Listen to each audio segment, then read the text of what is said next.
بسم اللہ الرحمن الرحیم الرجال قوامون علی النساء صدق اللہ العظیم وبلغنا رسول النبی الامین الکریم ونحن علی ذلک لمن الشاہدین والشاکرین والحمد للہ رب العالمین۔ سب مل کر میرے ساتھ پڑھے الصلاۃ والسلام علیک یا رسول اللہ، الصلاۃ والسلام علیک یا حبیب اللہ، الصلاۃ والسلام علیک یا نبی اللہ، الصلاۃ والسلام علیک یا نور اللہ، صلی اللہ تعالی علیہ وسلم۔ صلی اللہ تعالی علیہ وسلم۔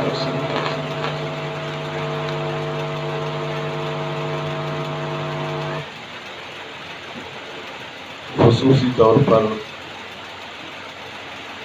ہم نے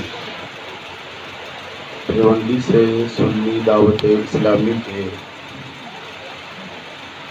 مبلغین کو بلایا ہے اور انہی سے ہمیں نعت رسول مقبول صلی اللہ علیہ وسلم سماعت کرنا ہے۔ مہمان تشریف فرما ہو جائے اور پھر کچھ خطاب کیا جائے یہ مناسب نہیں ہے، جتنا جلدی ہو سکے مہمان آنے کے بعد مہمان ہی کو مائک دینا چاہیے۔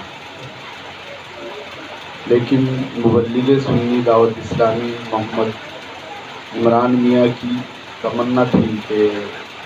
ان سے پہلے تھوڑی دیر آپ بولے، تو انشاءاللہ تعالی میں تھوڑی ہی دیر بولوں گا اور فوری طور پر مہمانوں کے حوالے مائک دیا جائے گا انشاءاللہ۔ میرے پیارے آقا صلی اللہ علیہ وسلم کے پیارے دیوانوں، اللہ تبارک و تعالیٰ نے اپنے مقدس کلام میں فرمایا الرجال قوامون علی النساء۔ اللہ فرماتا ہے ہم نے مردوں کو عورتوں کے اوپر حاکم بنایا۔ تو اب مردوں کو چاہیے کہ نکاح ہونے کے بعد، شادی ہونے کے بعد پھر میاں بیوی کے زندگی کے لمحات گزرنا شروع ہو گئے تو اس میں کس طریقے سے زندگی بیوی کی گزرنی چاہیے، وہ مرد کو خود کو جو ہے تو اس پر غور اور فکر کرنا چاہیے۔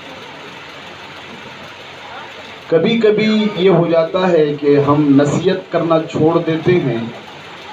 اور بیوی پھر اپنے طور طریقے کو اپنا کر کے پھر مرد پر وہی حکومت کرنا شروع کر دیتی ہے۔ تجربے کی بات یہ ہے کہ جو نئے ایام ہوتے ہیں، نئے دن ہوتے ہیں، نکاح ہوتا ہے تو نکاح کے بعد ہی مرد نے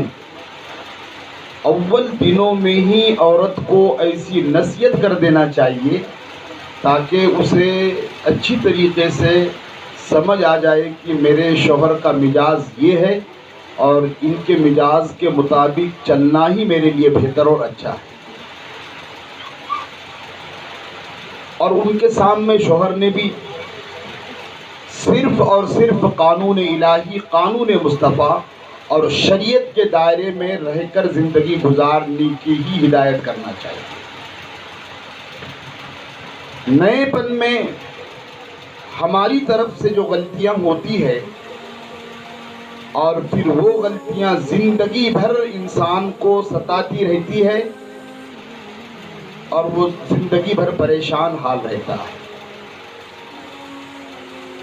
شوہر پہلی ہی شب میں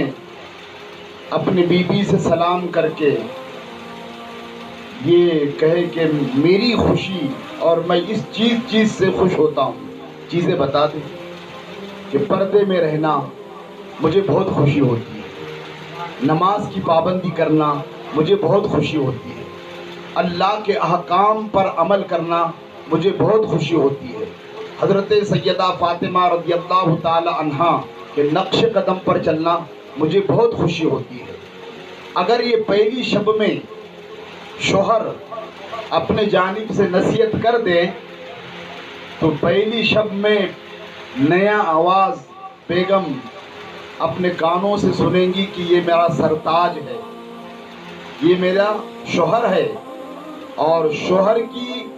فرما برداری بھی میرے لیے لازمی اور ضروری ہے۔ تو انشاءاللہ تبارک و تعالی پہلی شب میں ہم نصیحت کریں تو وہ نصیحت بڑی کام کی ہوگی، اور زندگی بھر پھر وہ نصیحت بی بی کو یاد رہے گی۔ بلکہ بی بی پھر بوڑھی ہو جائے تو بی بی یہی کہیں گی پوتوں سے، نواسوں سے کہ تمہارے دادا نے، تمہارے نانا نے پہلے ہی شب میں مجھے ایسی نصیحت کیا تھا، اور وہ اسی طریقے سے میں نے زندگی گزاری، تو بیٹے آج تم پھول کی طرح میرے سامنے نظر آ رہے ہیں۔ مگر کیونکہ زمانے کے حالات اس طریقے سے بدل چکے ہیں کہ ہمارے زندگی کے لمحات بالکل شریعت کے خلاف، اور پھر ہماری گفتگو ایک عجیب ہوتی ہے، اور وہ عجیب گفتگو میرے دوستو زندگی بھر ستاتی ہے۔ بلکہ حال یہ ہو چکا ہے اب تو، اللہ اکبر، نکاح سے پہلے ہی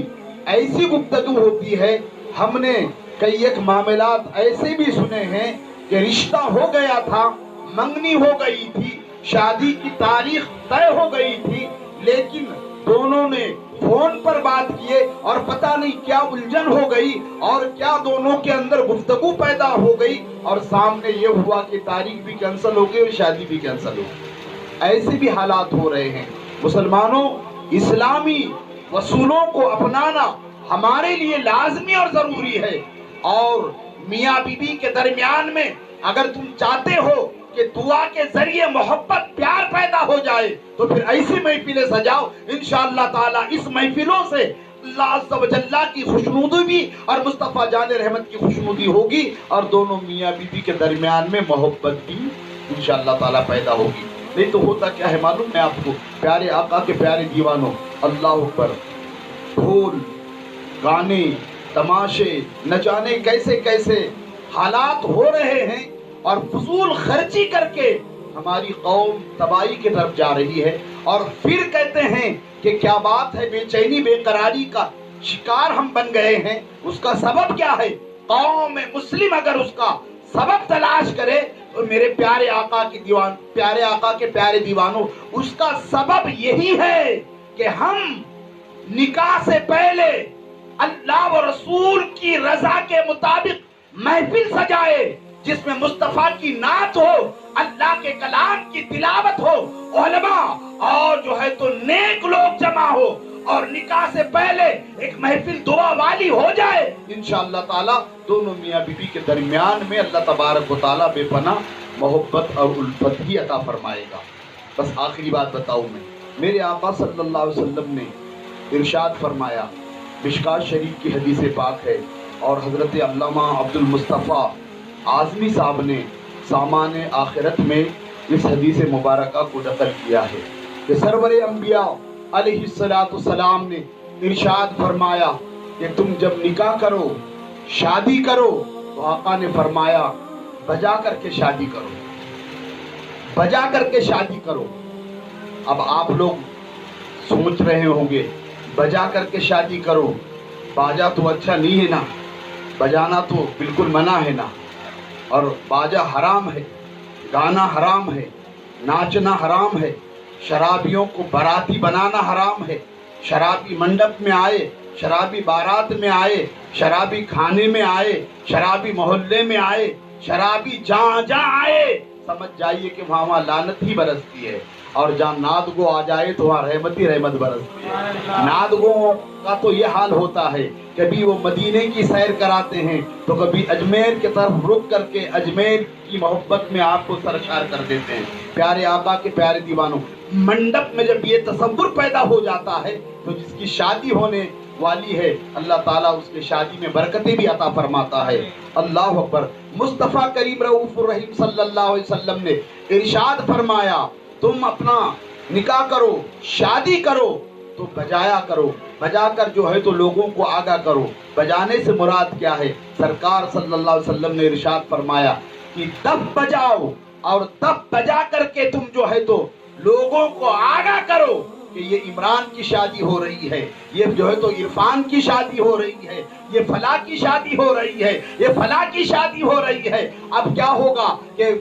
آپ نے جو ہے تو نعت اور دف اس طریقے سے آپ نے محفل سجائی تو لوگ پوچھیں گے کیا تھا، کیوں اس طریقے سے نعت ہو رہی تھی اور دف بجائی جا رہی تھی، تو آگاہ ہو جائے لوگ کہ ہاں اب عمران کی شادی ہو گئی ہے، فلاں کی شادی ہو گئی، رشتے آنا جانا پھر کیا ہو جائیں گے؟ بند ہو جائیں گے۔ میرے پیارے آقا کے پیارے دیوانوں، بجاؤ اپنے شادیوں میں تو دف بجاؤ اور دف میں نعت مصطفیٰ صلی اللہ علیہ وسلم پڑھو۔ پیارے آقا کے پیارے دیوانوں، اس لیے کہ یہ نعت بھی میرے دوستوں گنگنانا لوگوں کو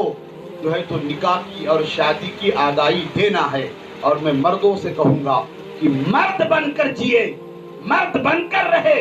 مرد بن کر کے معاشرے کے اندر اپنے آپ کی طاقت اور قوت جو ہے تو سامنے پیش کرے، تاکہ ہم مرد ہیں اور ایسے مرد ہیں کہ پہلے ہم نے اپنے بیوی کو قانون اسلام کے مطابق زندگی گزارنے کے جو ہے تو لمحات دیے ہیں۔ ہماری بیوی کا حال یہ ہے کہ بغیر جو ہے تو پردے کے باہر نہیں نکلتی ہے۔ میرے پیارے آقا کے پیارے دیوانوں، اس لیے ہمیں آپ کو چاہیے کہ اگر برکتیں چاہتے ہو،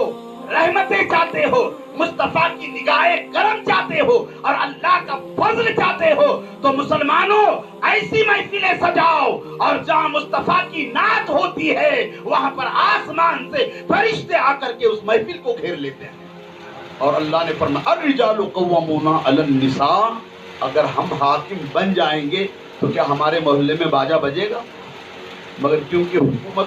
عورتوں کی ہو چکی ہے اور عورتیں پھر نعتیہ پروگرام بھی کینسل کر دیتی ہے، بیان کا پروگرام بھی کینسل کر دیتی ہے، اچھے پروگراموں کو کینسل کر دیتی ہے۔ نہیں، بچے کو ہلدی تو باجے کے ساتھ ہی لگے گی، اور میرے بیٹے کی بارات تو باجے کے ساتھ ہی جائے گی۔ پیدا ہوتے سے میں نے یہ دل میں ٹھان لیا تھا، اے میری ماں، اے میری بہنوں، اس ارادے کو ختم کر دو۔ اب جب بھی تم کو اللہ تبارک و تعالی اولاد دے تو یہ ارادہ کرے کہ ہاں میرے بیٹے کا نکاح ہوگا۔ تو کب نکاح ہوگا؟ پہلے نعت نبی کی محفل سجیں گی، اس کے بعد نکاح ہوگا۔ یہ تمنائیں کریں گے تو انشاءاللہ تعالی اللہ رحمت عطا فرمائے گا۔ اللہ کریم مجھے آپ کو سبھی کو اس کے احکام پر عمل کی توفیق عطا فرمائے، اور اللہ نے ہمیں حاکم بنایا ہے تو اللہ تعالیٰ جیسے عورتوں کے ساتھ سلوک کرنا چاہیے اور عورتوں کو جس طریقے سے اسلامی طور طریقے پر چلنے کی ہدایت اور نصیحت کرنا چاہیے، اسی طریقے سے ہم سب کو اپنی اپنی عورتوں کو نصیحت کرنے کی توفیق عطا فرمائے۔ وما علینا الا البلاغ المبین۔